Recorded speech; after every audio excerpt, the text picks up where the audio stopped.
Welcome to WP-Tonic Live, episode 38, with special guest Carrie Dils and Brian Clark. Go ahead, Jonathan. Yeah. So I'd like to welcome our guests first, and maybe you can introduce yourself, Carrie, to the audience. Sure thing. Howdy, I'm Carrie Dils, based out of Texas, and I'm a freelancer, consultant, and do quite a bit of work with the Genesis framework. Great, Carrie. I'd like to introduce our other guest, Brian Clark. Would you like to introduce yourself, Brian? Sure. Brian Clark, coming to you from Boulder, Colorado. I'm the founder and CEO of CopyBlogger Media. I think the Genesis framework is one of our products. Carrie can confirm that. We do have an extensive product line, so not sure. Too extensive sometimes, but yeah. So happy to be here. Thank you for having me. Oh, it's great to have you on the show, Brian. I'd like to introduce our regular panel. I'll start with John Locke. Would you like to introduce yourself, John? Yes, my name is John Locke, and I'm an independent WordPress developer from Sacramento, operating as Lockdown Design.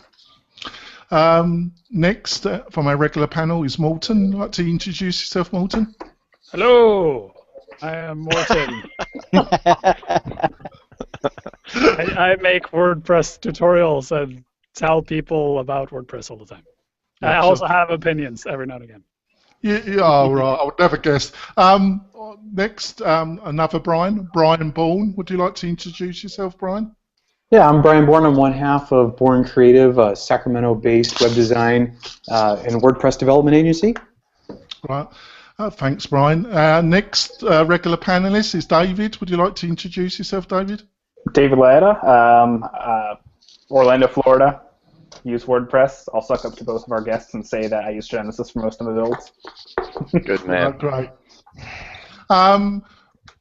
Two of our regular panelists hopefully will be joining us, Sally and Adam, but they told me that it probably might be a bit later on if they we're still talking.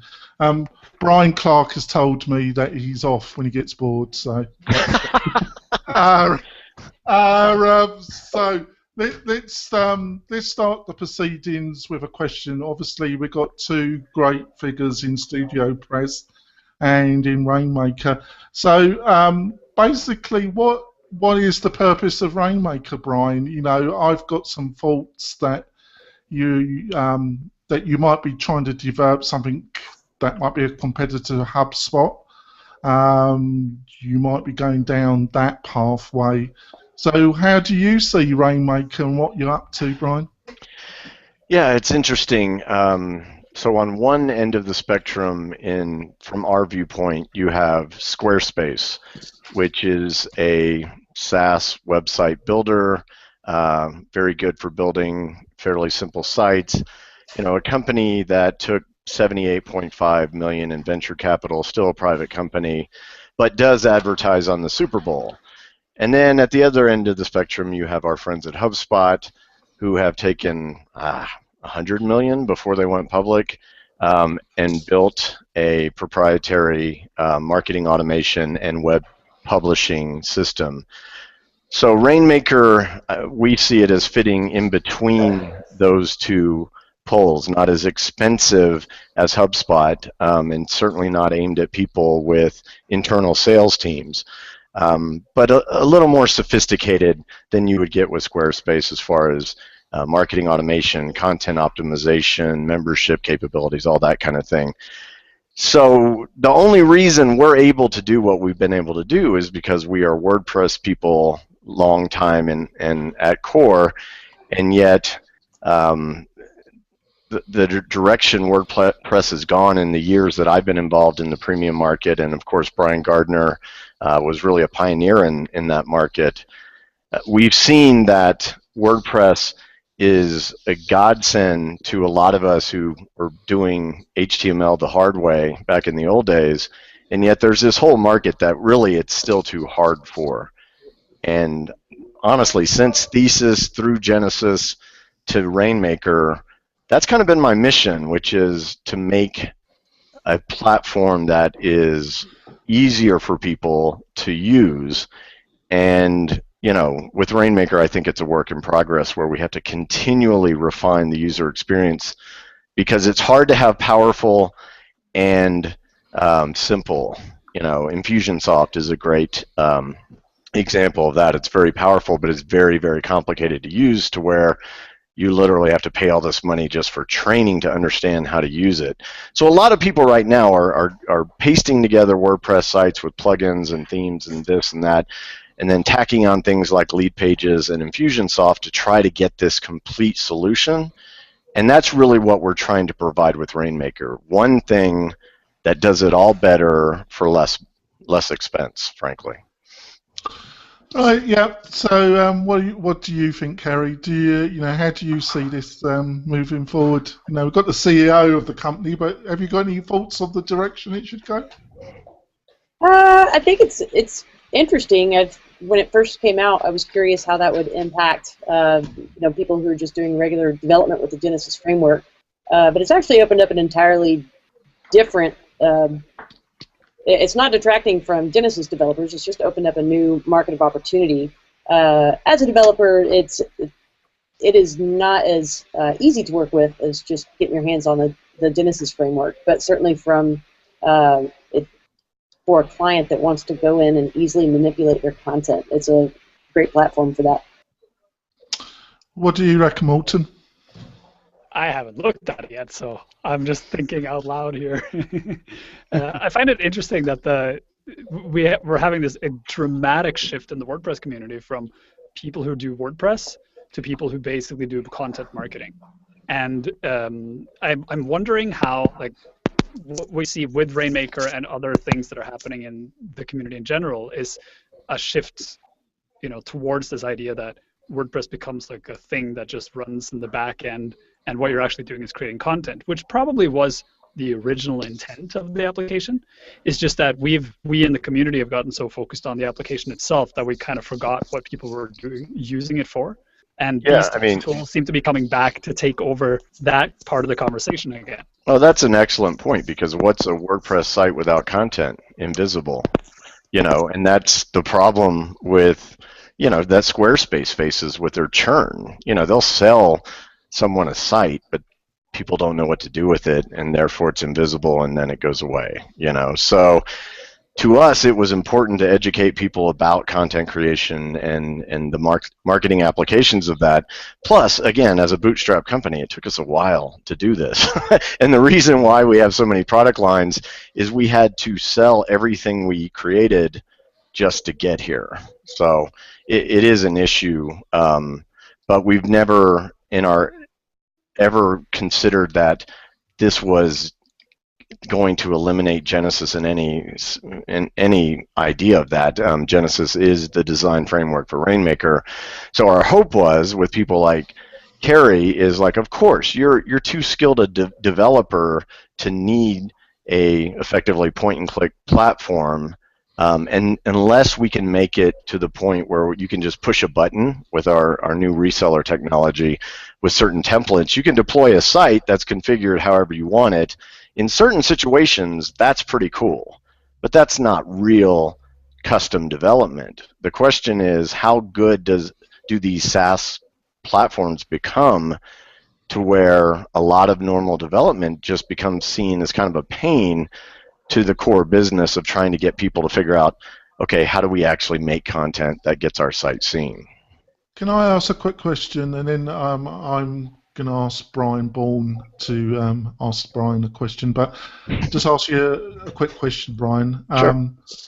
Basically, I just want to make clear, do you see this as, I saw that you could only take this might take this in two directions. Either you take it kind of in the HubSpot way, or you try and develop a better run kind of theme forest, basically, where you use the power of your Genesis developer community to provide third-party themes, and you just run it much better for the whole community of WordPress, or you go down the HubSpot road. I would imagine you thought about both. Am I correct in thinking that you've probably been thinking where to take it? I don't think that's an or. That's two different lines of business. StudioPress is still WordPress, do-it-yourselfers. For the design standpoint, obviously we could build that community into something bigger, and we've talked about it. RainMaker is completely different from that, and again, it is more of a HubSpot for people who, again, don't have a 30-person commission sales team. It's for regular small businesses that need to do lead generation, and they need to do it effectively with content and copy as opposed to a sales team. They need the lead to be ready to sign up when they show up. And then you have people who build membership sites, who do online courses, who sell digital products, and that's another big, in many ways, RainMaker is almost ideal for that crowd, but we're trying to demonstrate how it can be used for any type of business, really. So I think what you're saying are two different things, and they're both plausible. I will say, with the limited resources, I mean, we've grown to 50 people, and we're probably going to grow a lot more than that pretty quickly. But you can only do so much, so we have to choose what's more important for our vision. And RainMaker was the reason CopyBlogger Media was formed. It wasn't called that in 2010, but that's what we started working on then. And that was, Brian Gardner came on at that time and understood that's what we were doing. So in a lot of ways, StudioPress has gotten us here, but whether we can aggressively become Theme Forest or something else, I think we can. Is that the smartest thing to do right now without, having more resources? I'm not sure. Yeah. What's your feeling, Brian Bourne? Do you see this, because you're very much a StudioPress shop, custom design. Yeah, so... How do you see this? Do you see this, really benefiting your core business in the long term? As far as, the way that we're structured as a typical design agency and one-to-one client services, we have done, I think, 3 custom projects on RainMaker, and one of the projects was the clients wanted the membership functionality, they wanted the digital download part, and they did not want to deal with the kind of the pasting together of 8 different plugins and using Zapier to make all this stuff happen. They wanted a turnkey solution for that just worked for a monthly fee, and RainMaker was a perfect solution for them. So we designed and built 2 custom themes, one that sat on their main domain, and then RainMaker was set up on a subdomain with a stripped-down version that passed the internal RainMaker code review, and that process works amazing for them. They're able to have everything in their membership component managed for RainMaker's value price, which I think is awesome and probably a little too low for the value that you get out of it. Then they still get all of the great features of WordPress and the custom functionality on the main front end of the site. So I think even though the product's only a year old, I think it has a bright future, and I think seeing more things like RainMaker, Happy Tables will just make WordPress last another 10 to 12 years from now, maybe longer. Yeah, it is interesting, Brian, isn't it? I agree with you. What's your feelings, John, about this? You're independent developer. Do you see these as opportunities, or do you see it, what's your basic feeling about it? Well, I haven't got my hands on RainMaker yet, but I can tell you this. The people that I talk to, the business owners that I talk to, they do value marketing and lead generation above even web designer development. When people come up to you and they ask you what you do, and you say, like, I'm a web designer, they're just kind of like ho-hum. But if you mention the word marketing or like generating leads, their eyes get all big and sparkly. I would definitely think that how StudioPress has gone this route with RainMaker of doing a turnkey solution for lead generation, marketing, and content marketing is definitely on the money, because I think that a lot more people are, they're getting wise to content marketing being the most effective way of nurturing a relationship with your customers and clients. So. Yeah, David, what's your feelings? I mean, I definitely want to see. I want to continue watching the growth of RainMaker. I've also not used it on the client site, but I've been checking out the site and info about it for past few months. I have built a turnkey system for a client in the past, and watching how they've been able to market their system to their members. I want to see what else this market can do, and I think things like RainMaker and Happy Tables and other similar ones I've mentioned are kind of good markers, good trailblazers for the rest of us to see what's possible. I did actually have a question for you, Brian. Do you think that RainMaker, whether it already has or it will in the future, affect the development cycle of Genesis itself? Will that product affect how you handle, or how the StudioPress handles Genesis development? Now, we've actually structured to make sure that StudioPress and Genesis specifically never get impacted. So we did draft Nathan over onto the RainMaker team out of sheer necessity, but I think he is comfortably back, focused on Genesis and StudioPress. And of course, Lauren Mankey kind of took over day-to-day operations from Gardner, and she's just incredible. I mean, she's a dynamo. So to a certain degree, Gardner needed to grow into a new position because that happens. I mean, he started with Revolution in 2007. I mean, he's been doing this a long time. And the interesting thing is, because he was always along with the plan from the beginning, but once we gave him a RainMaker account, he became like this instant evangelist, and he's done a lot of the kind of work that I used to solely do as far as talking to people about it, getting people interested. We've had a huge amount of interest in people with very prominent WordPress sites wanting to switch to RainMaker, and the only issue, and I'll just be candid about it, is once you've gone through the trouble of plugins and themes and custom post types and everything you have to do to make it work the way you want to, it's totally doable to move over. But a lot of people are like, well, okay, I already went through the hard work. So we're seeing a lot of people who are starting new sites are like, okay, I'm starting off this way now. For example, we could move CopyBlogger from Synthesis to RainMaker, the functionality, perfect, no problem.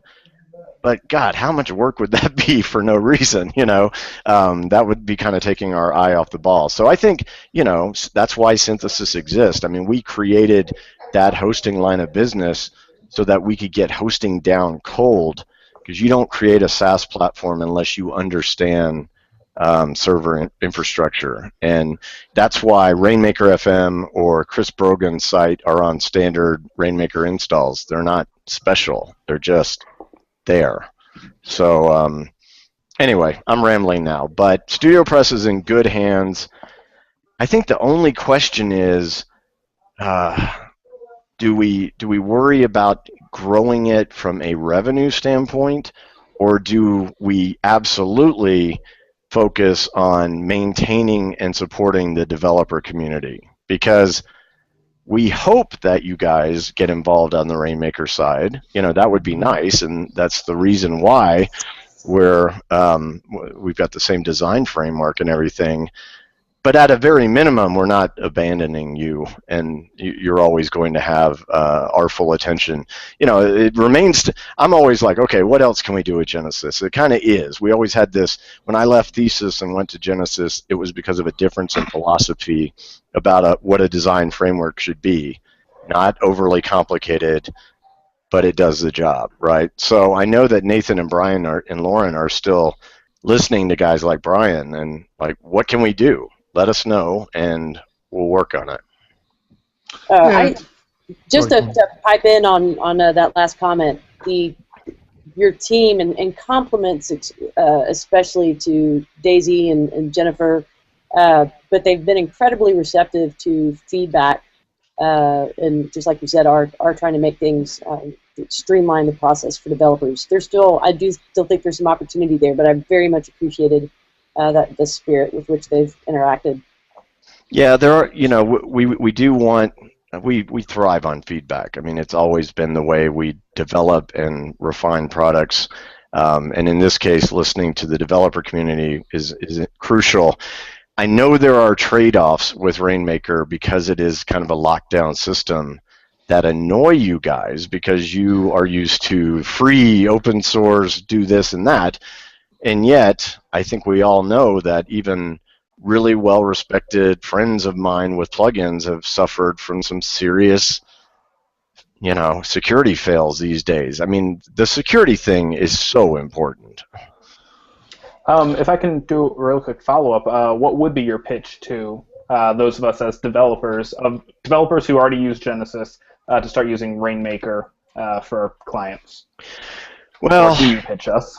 Yeah, no, I mean, so developers are a special breed because I've said before, you don't need the functionality of RainMaker to build a site because you know how to build sites, right? Now, a designer with RainMaker can effectively do certain configurations of development, if you will, because they can configure the site, and with our reseller portal, they can save templates and just deploy with a push of a button. Now, would a developer add that to their repertoire of client services? I think so. Like if someone comes to you for a membership site and they want, and they ask your advice about a marketing automation solution, in the back of your head, you know RainMaker does all of that out of the box and you'll spend 5 minutes setting it up. We don't mandate what you charge for that, right? So it really is up to the point of sale how that goes. So to me, designers for sure, but also in some cases developers could say, well, this is the right solution, so why would I build it when I can just deploy it? Yeah, can I ask a question, Brian? Basically, wasn't you a little bit nervous, because you just said, your company, you got limited resources, weren't you a bit nervous about doing this? Can't Automatic just do, in the next 6 months, do exactly what RainMaker's doing? They could, but they have no credibility in the marketing world. True. I think acquisition would be the more likely than real. I don't no, think I mean, Matt would has be able to never do it gone from an after organizational standpoint. Matt has never gone after our crowd. That's not to say that he wouldn't, but I think we do have, limited resources means we don't have an army of, a cash stockpile from someone else. We made $10 million last year, but we do spend our own money as opposed to someone else's. So that's what I mean with limited resources. So Automatic could do it. I just don't see that people go to Automatic for that. Are you going to upsell WordPress.com people to a very sophisticated content marketing solution? It's a big leap. Yeah. I'll never rule anything out. But I think the rollout of RainMaker and how many sites we sold at launch was a good indication that we're really in tune with our market, and it may be a stretch for another company to do that. Yeah, I think if you're really looking to go to the HubSpot, I don't think Automatic would do that, Brian. But WordPress Automatic get most of their income from WordPress.com, and they might be forced into it by Squarespace and Wix and the other competitors.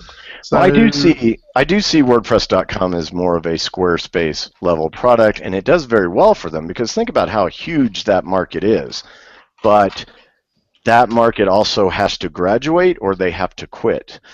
And more people realize that quitting isn't an option, so they're looking, and there's lots of businesses out there that have money more than they have time or the willingness to learn WordPress or plugins or worry about maintenance and whatnot. So on one hand, resellers are something we're thinking a lot about because you guys are on the street dealing with clients. And then our direct sales are doing fine, but that's a different type of person. That person could probably build their own WordPress site, they just don't want to. Yeah. So get on to something related. Out of the enormous amount of questions that I posted to my poor panel, one of them was the latest. You mentioned it, Brian. Security, and there was quite a nasty security problem. And maybe, Moulton, you would like to start off the conversation on that particular topic because you thought it was quite interesting. Sure. Can you hear me now? Okay, Yes. that's good. Yes.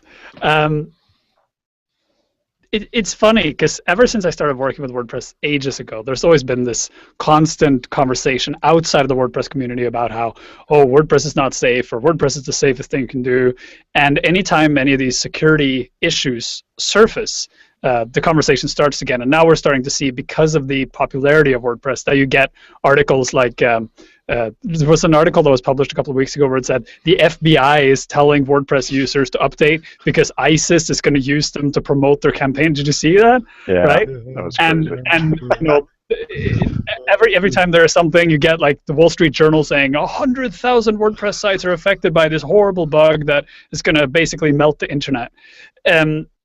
Personally, I find the conversation around security to be kind of bizarre because it doesn't relate to what's actually happening. I mean, the bug that was uncovered is extremely hard to exploit in any rational way, and it's not like it was WordPress's fault that the bug was there, and it was only announced after people had started fixing it.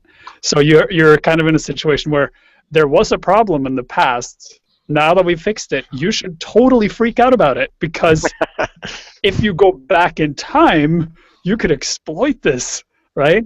But it also shows how, I think it shows the value of open source as opposed to a closed source environment. Because when you look at Microsoft or Adobe or Apple, when they have security issues, it takes a very long time before they fix it. I mean, Apple actually let a security issue slide for 2 years because they were like, no one's going to do anything about this anyway, and no one knows it exists. And then it turned out it was a huge problem. They just had ignored it. And Microsoft does the same thing. Adobe does the same thing. But when something is uncovered in an open source environment, there's a competition internally between all the developers on who gets to fix this first and put their name on the actual solution, right? And who writes the epic article that will become the go-to article for everyone else. So there's security in the openness of the system. And I actually think all this stuff that's been happening now is proof that open source works when it comes to security. All right. What do you think about this, Carrie? I think that I could not possibly say it better than Morten just said it. But to chime in on am I muted? No. Morten, you published an article, I guess it was after this last round of some automatic updates that were that really pissed people off. That, oh my gosh, you updated my software without telling me.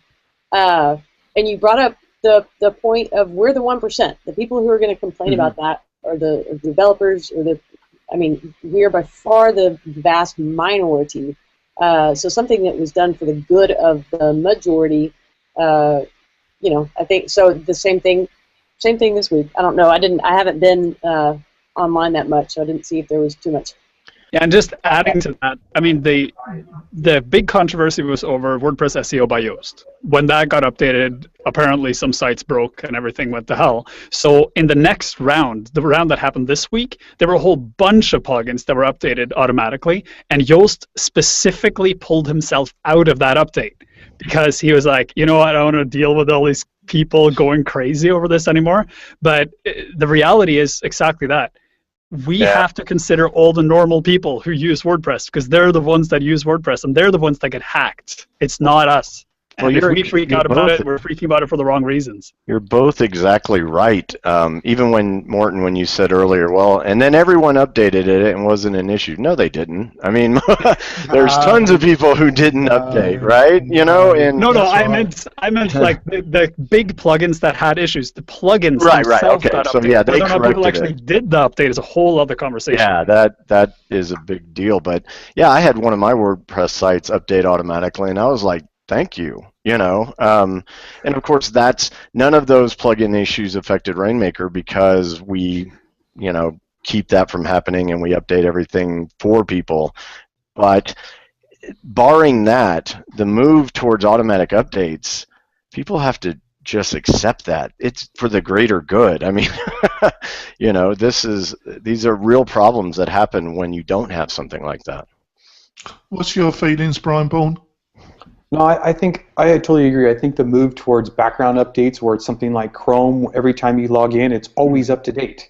I think that push, nobody likes doing updates. I mean, most developer people are just super paranoid and crazy about it, but you can opt out. You can turn off all those automatic updating features and make it a manual process like you've done for decades, and continue to do that. But for the 99.9% of people out there, automatic updates are a great thing.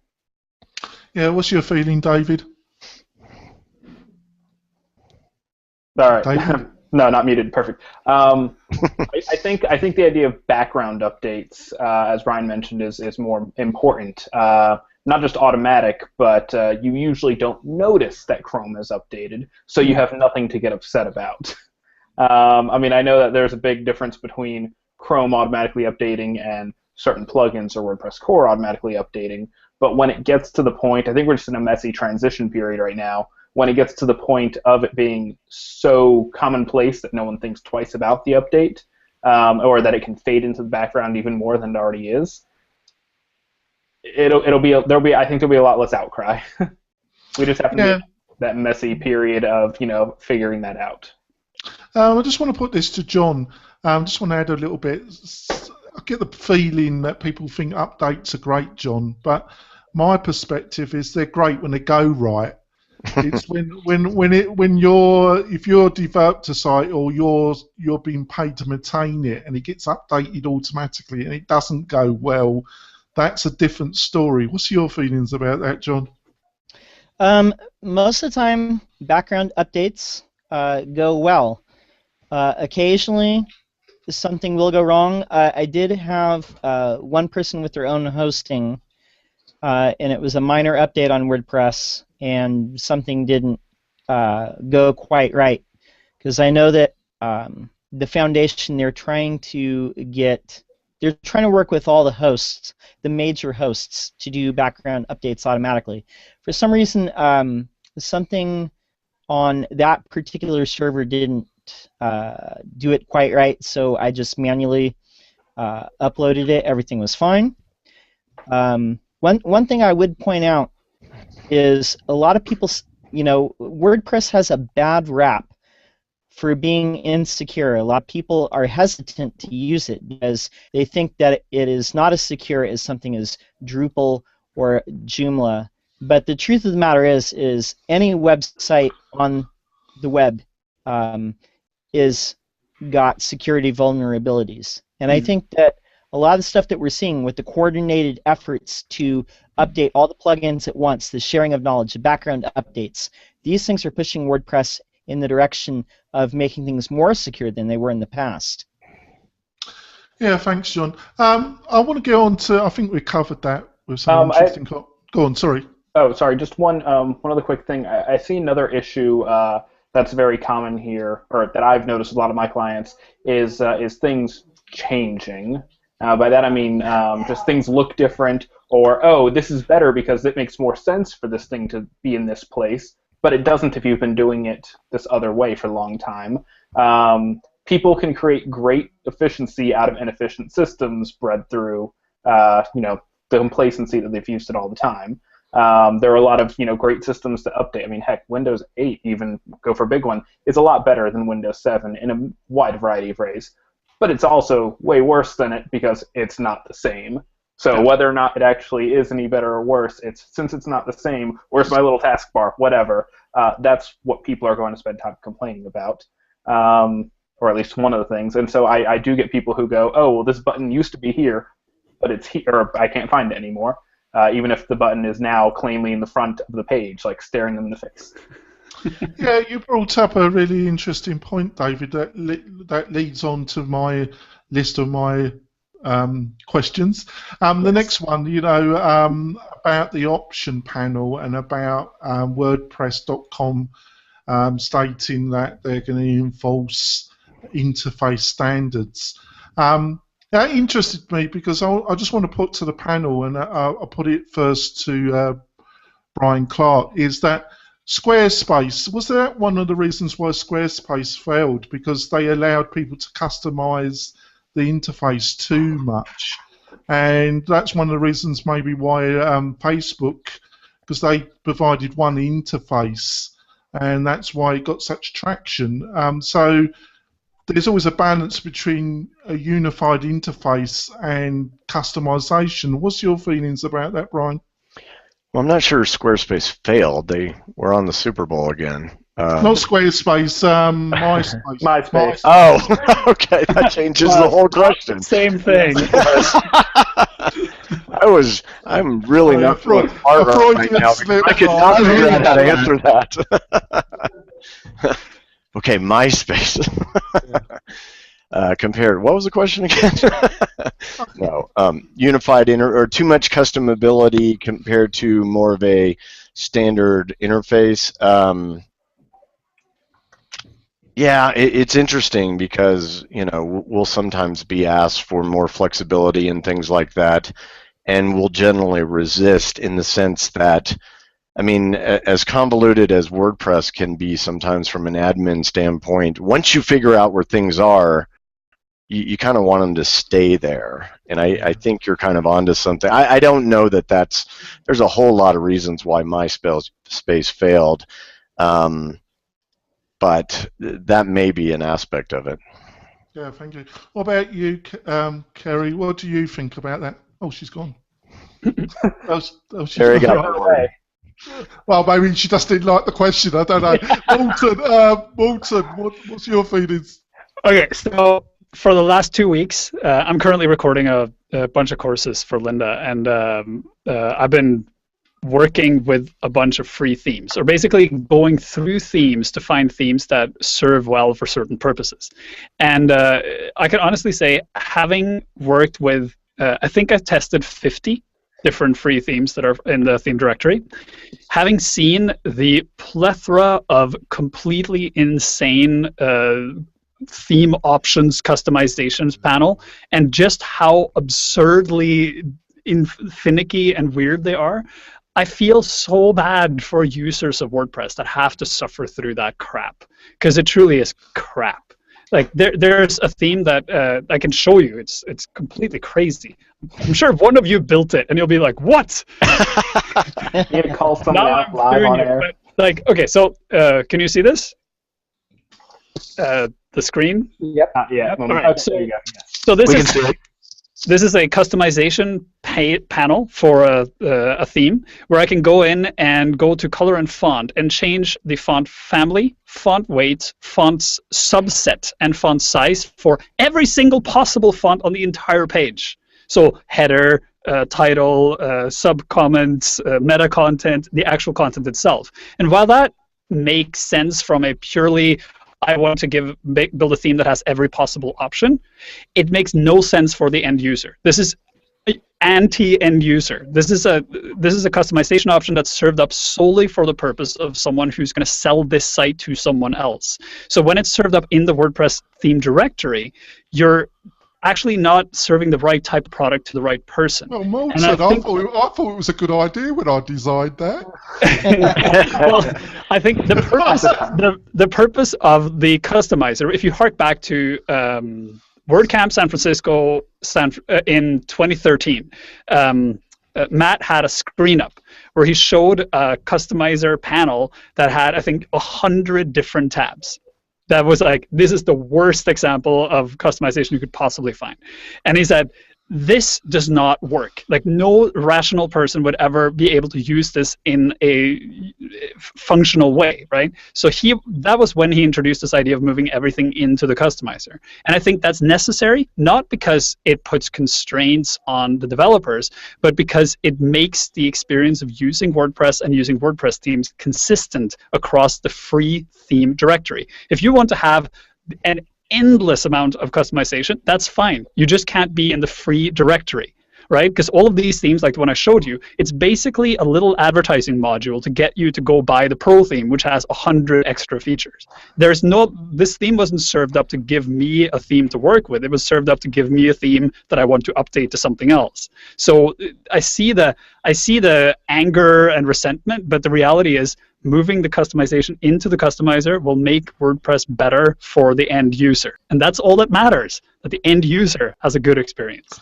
Yeah, I do agree. Carrie, I just want to put a question, you know, obviously Morton's put some passionate arguments there, but the other factor, like ThemeForest, I think one of the most popular themes on ThemeForest is this X theme that's talk about panels, but it's one of the most popular. Have you got any insights why, you know, you got one way that WordPress.com's going, and then you got the example on ThemeForest, and they seem to be in contradiction in some ways. What do you think, Carrie?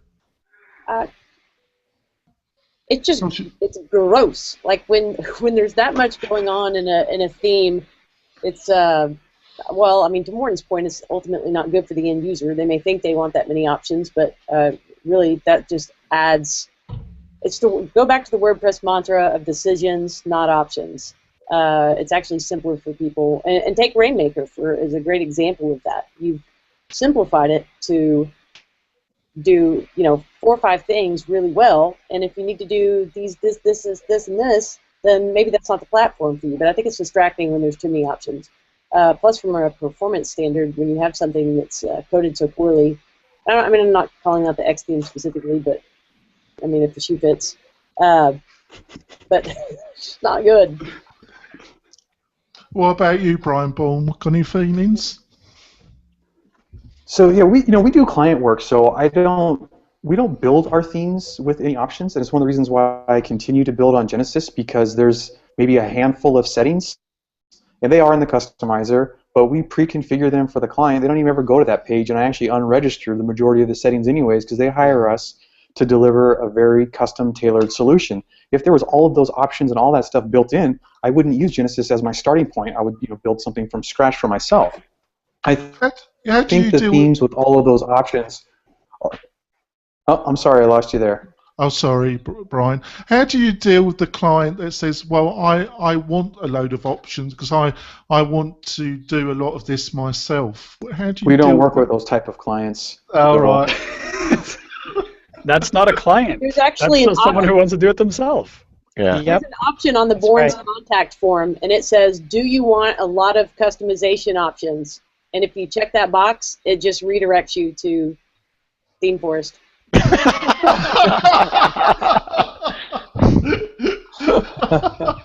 Some notes here. Idea from Carrie. I mean, that was great. What about you, David? What's your feelings about it? I actually have a comment and a question. Comment first. As been mentioned, as Carrie mentioned, people might think they want all of those options, which is why things like Xtheme and Avada are so popular. That's what a lot of us think is why they're so popular, is because they can say, well, we offer you 18 different sliders, and we offer you the ability to change every single font and all of that.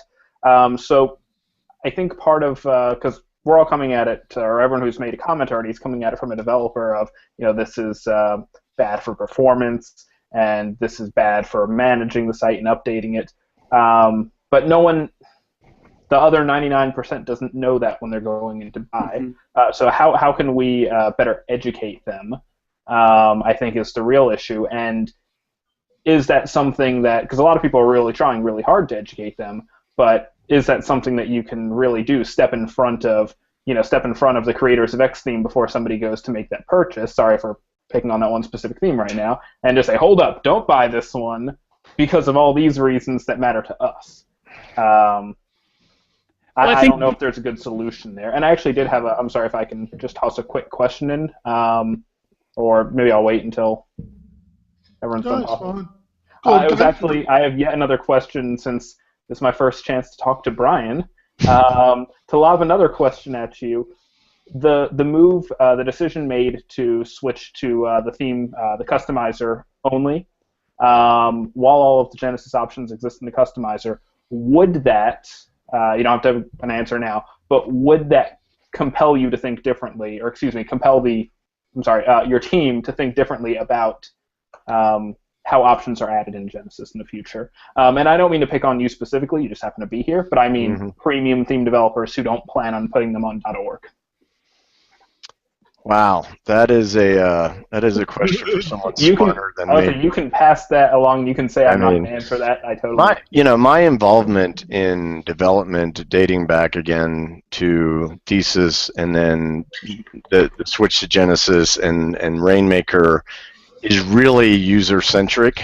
So a lot of what has been expressed here about simplicity and power over every option under the sun, that is my philosophy as far as things go. So that, from a very top level, that drives our development cycle.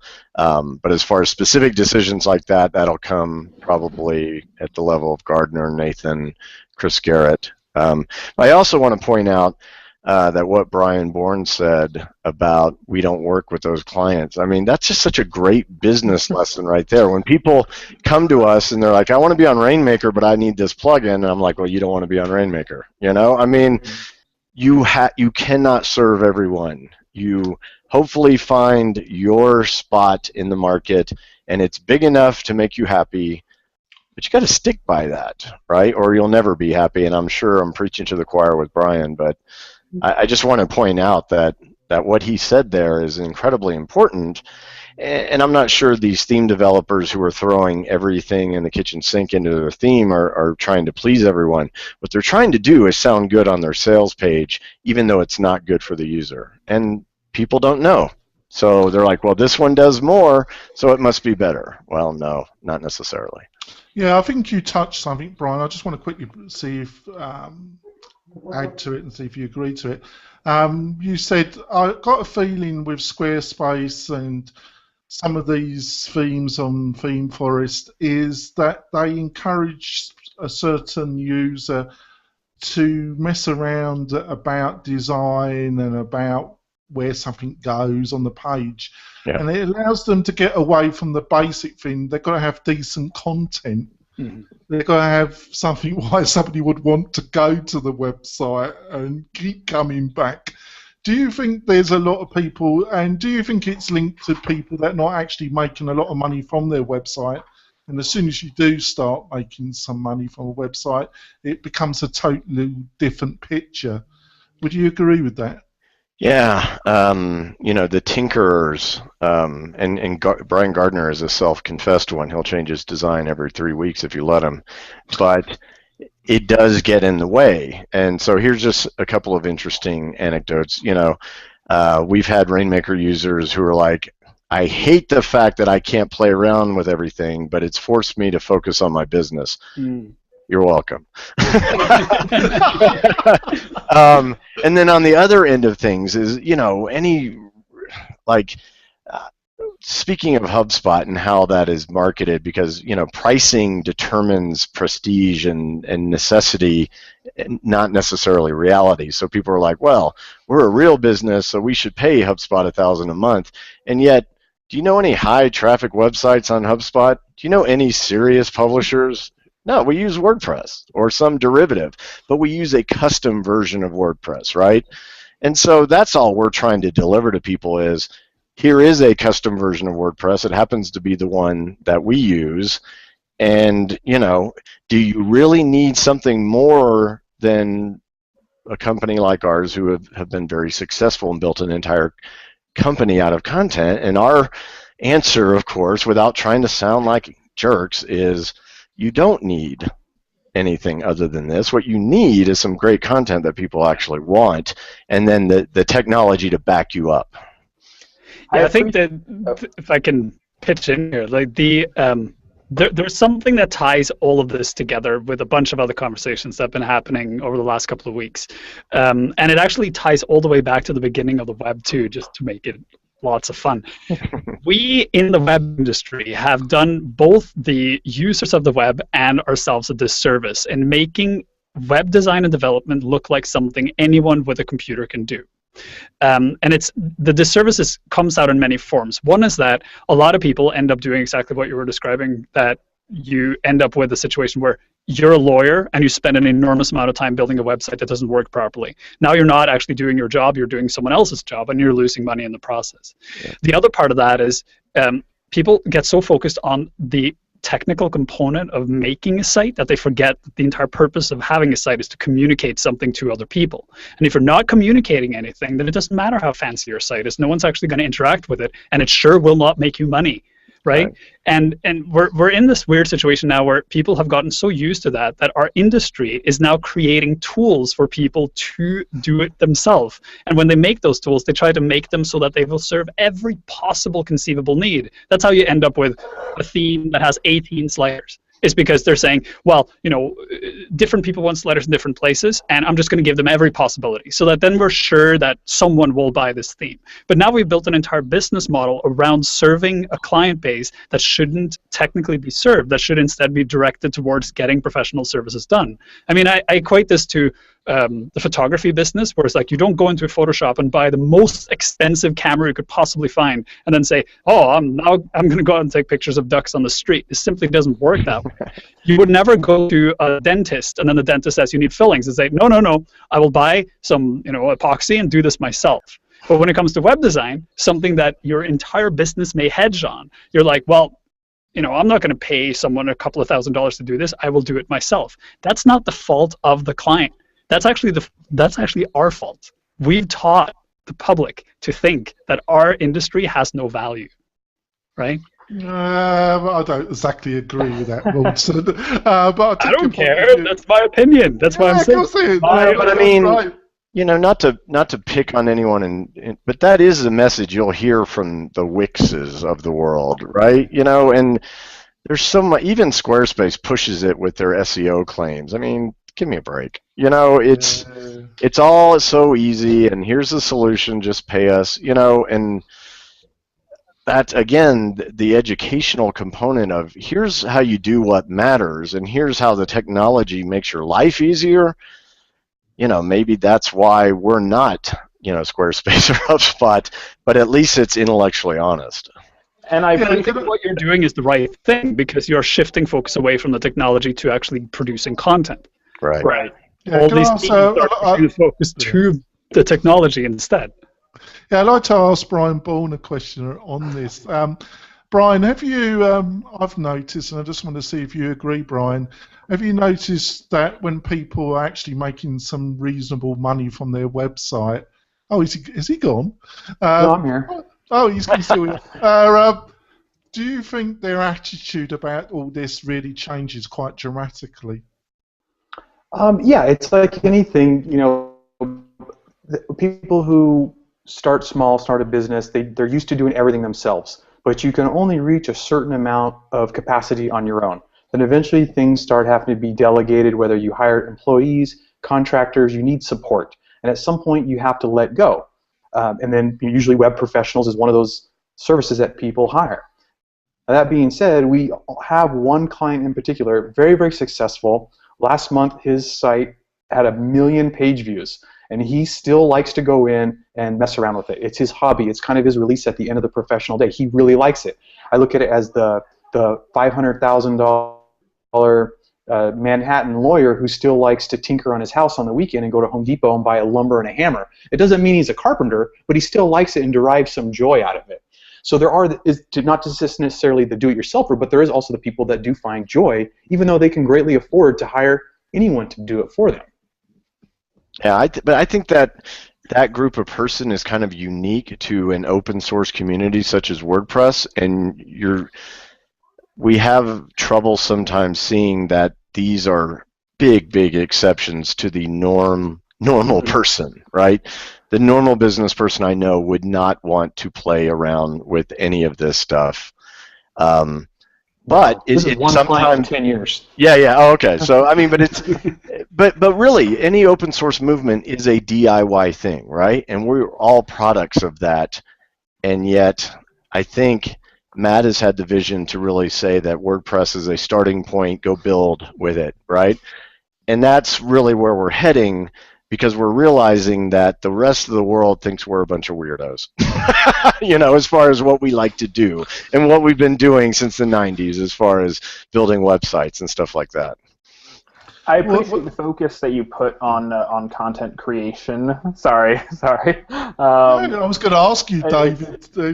Okay. Well, thank you. And then I'm probably gonna jump off. I have a flight to catch in a little bit. I appreciate the focus that you put on content and on making sure that people are actually using the product, because I think one thing that that does set apart the Wixes and the Weebly's and the Squarespaces and, let's say, the Buy It theme, that does all of the many things is that they're aspirational tools. For most people, they're aspirational tools where no one's going to go and leave a bad review or give a bad review of Squarespace and say, or whatever platform it is, and say, oh man, my website didn't take off because I didn't take the time to put the content in and actually market and do whatever sales. Right. You might get a bad review saying, oh, this is too difficult to use, or oh, this was whatever, but no one's going to go back there and say, it's my fault that this thing didn't work right for me.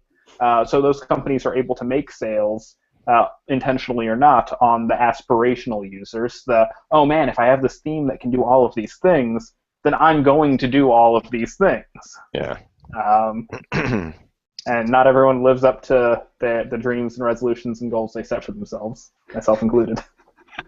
All of us. Yeah. What's your feelings, John, about this? This discussion, yeah, there's a lot here. Let's try and tie it all together here. David made a lot of great points, as did Morton and the Bryans. I think the customizer being moved to .org, I think Matt and Automatic, they're trying to tell developers and maybe peer pressure them into getting away from these bulky theme options in the themes like you see on Theme Forest, because they are giving the purchasers there the idea that they can do it all themselves. But the thing of it is not everybody can do it themselves. And I think, as Brian Bourne said, they don't work with clients that just want a set of hands to come in and finish out customizing like a theme for them. Like, I picked this theme, and now I just need you to kind of get it there. And those type of people don't value what we do, web design or marketing or content creation. And oftentimes, they don't get to their goals because they want something that's simple. And whether that's Wix, Weebly, Squarespace, or going to Theme Forest to get all the work done, they generally, it's like they want minimal work that they put into it, and they want just a simple solution.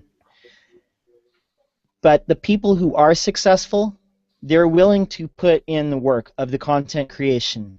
And if they work with a designer to get them a proper platform to do that and work with them to distribution plan, or whether they pay the monthly fee to have a platform like RainMaker that will do all that for them, those are the people that generally get farther into their goals than just the person that is only willing to spend $60 at Theme Forest. But that in itself, if we're telling people you can do this yourself, they're going to try to do it themselves. And we have trained them to think that. Yeah, I think that's a great point. But reflecting on what Morton say, I think this $60 business for a theme, this $25 for a plugin, I think this is where it really all started to go a little bit wrong, because it kind of builds up. I would criticise the WordPress community, and I think it was sustained because it was in a model of high growth. So it enabled people to have a price model that encouraged this attitude and this culture, basically, which in some ways is a bit regrettable. But it is what it is, really. Jonathan, we're a few seconds over an hour. Yeah, I just want to ask Brian one more question, and then I thought maybe that panel might want to ask him a question. Yeah, go on. Does the panel want to ask some questions of Brian? Brian Bourne, yes. Is that BC on your shirt an ode to me or something else? Oh, I didn't even think about it. No, it's the icon of our new logo. So Always be branding, right? Yeah, nice. No, it's their Brian Clark fan club T-shirt. Thank you very much. Send me a couple. Right. Can I ask one final question of you, Brian? I think it was your interview at Mixergy. You went in. I thought it was an excellent interview, and I learnt a lot from it. And you went into your career around partnerships that you've built very positive business partnerships. And a lot of people have got very bad experiences of business partnerships, or they've been told that they shouldn't really engage in business partnerships. But you seem to have built your business career on very positive. Some haven't worked out the way that you hoped, but both parties have parted company, and it is what it is. But overall, you've built a career on partnerships. Have you got any reflections, any additional reflections about what makes a good business partnership, and how do you keep it maintained? Yeah, I'm 4 for 5 in the last 10 years. Yeah, so when I talk about, the fact that we've never taken VC or other investment funds, what I'm not saying is you have to get it done some way. So I chose collaboration and partnerships over going to a money person, and that may just be the way that I'm wired. But if you can develop the right partnerships, it's invaluable, and you can do things that money really wouldn't solve for you. In fact, having a bunch of money makes you less creative. I'm a big believer in constraints and figuring out creative solutions to getting things done, and partnerships are the way to do that to a certain degree. Now, the interesting thing about me is that it was building the audience that attracted all these partnerships to me. So it's not like I went hunting for the right person for this or that or the other thing. They all came from the audience. And what you don't see is the 95 people I told no. So the great thing about, or the secret to choosing great partners, number one is being just very, very selective. Be very analytical about, does this work or not? Be very generous in how you deal with them. Always make sure that there is a win for them that is equal to or greater than what's in it for you. And then ultimately, even if it looks good on paper and everything sounds good, you got to do a gut check. There have been a few partners or opportunities that came my way where everything looked perfect on paper, and yet it didn't feel right, and I didn't do it, and shortly thereafter, or a year or two later, you find out that you dodged a bullet. So that's kind of non-scientific to a certain degree, but I think a lot of our decisions ultimately have to come down to our comfort level. And that's not the same as being nervous of taking a step. That's a different thing. It's whether or not you feel like you can trust someone and that they're being genuine with you. That's a great answer. Brian Bourne, your partner is your wife. And have you got any reflections? I don't know how dangerous you want to be. Have you got any reflection about the good points and the bad points of having your wife as your business partner? No, I think it's great.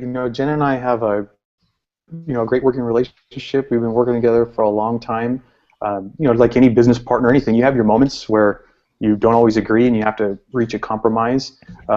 Jen is 100 times better at it than me, but for me the hard thing is shutting it off at the end of the day or on the weekend and remembering, all right, it's not business partner time, it's family time, and she's way better than that than I am, and I'm striving to get better.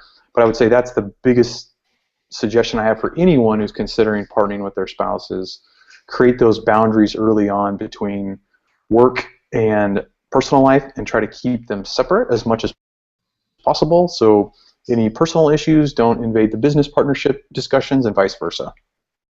Right, what about you, John? Have you had any business partnerships, or have you always been a loner? No, I've always been a lone wolf. Now I do have people that I've been working with for, a long time. So I guess you could say those are business relationships, not really partnerships, and those have worked out really good. I do have a fiance. She's starting a business of her own too. So we've talked about going into business together, but then we're like, nah.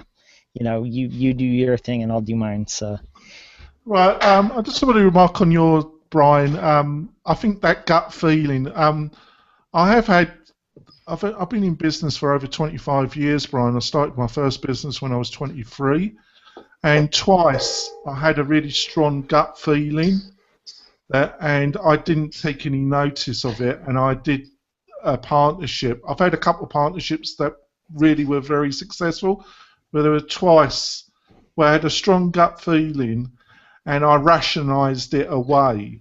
I kind of refused to accept my gut feeling, and they turned out to be absolute nightmare train wrecks, Brian.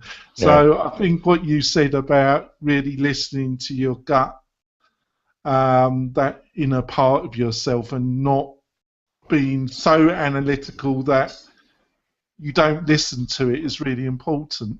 Yeah, a train wreck partner is worse than having a job. So remember why we do this stuff in the first place. Right, Brian. We've lost Morton and Carrie. I think Carrie had technical problems and she left us. They had to bounce. Yep, they had to go. All right. But thank you so much, Brian, and thank the rest of the panel. I think it's been a really great discussion. We've had some technical problems at the start, but we got over them, and I think it's been a great overall panel discussion. And thank you for coming, folks. Yeah, no, this was great. Thanks for having me. Ah, great, Brian. I hope you did enjoy it, because I do appreciate you coming on the show. And Brian Bourne, thank you for coming on. I think it's anytime. Thanks for having me. John, as always, I think your insights have been great. Thanks, Jonathan. Right. Bye. And thanks You to guys want to Brian. know real fast on my iMac, the Wheel of Death was flying around on the I have a plug-in for the Logitech camera, little plug-in for tuning it. So who knows what was going on, but we were able to get the podcast out, not the podcast, and we'll be able to get the podcast out. By the way, podcast will be up Saturday night late, Sunday morning, and then this will be up right away as soon as we process it. Hey, Brian, how long have you lived in Boulder? Just about 3 years now.